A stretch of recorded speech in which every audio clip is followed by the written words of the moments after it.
میرے آقا علیہ الصلوۃ والسلام فرماتے ہیں کہ میں شب معراج گیا، جنت کا وہ دروازہ دیکھا جس دروازے سے صرف میری امت داخل ہو کے جنت میں جائے گی۔ صدیق اکبر عرض کرتے حضور کاش کہ میں بھی آپ کے ساتھ ہوتا تو جنت کا وہ دروازہ دیکھ لیتا جس سے آپ کی امت جنت میں جائے گی۔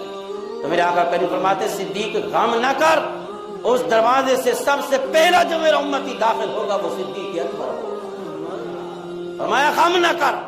پھر فرمایا کہ جنت کے 8 دروازے دیکھے ہیں، ہر دروازے پہ نام لکھا ہوا ہے۔ صدیق اکبر نے عرض کی حضور کاش کوئی ایسا بھی ہوتا جو 8 دروازوں سے گزر کے جاتا۔ تو حضور نے فرمایا صدیق کیوں غم کرتا ہے، 8 دروازوں سے جو گزر کے جائے گا اس کا نام بھی صدیق اکبر ہوگا۔ فرمایا یہ نہیں کہ ایک سے چلا جائے پھر باہر آ جائے، پھر چلا جائے پھر باہر آ جائے۔ فرمایا نہیں یہ شان نہیں ہے، یہ شان رب صدیق اکبر کو عطا کرے گا۔ بیک وقت 8 جسم عطا کرے گا، سارے لوگ منتظر ہوں گے، جنت کے دروازے دیکھ رہے ہوں گے، 8 کے 8 دروازوں سے صدیق اکبر گزر کے جنت میں جا رہے ہوں۔ یہ مقام صدیق اکبر کو عطا فرمایا۔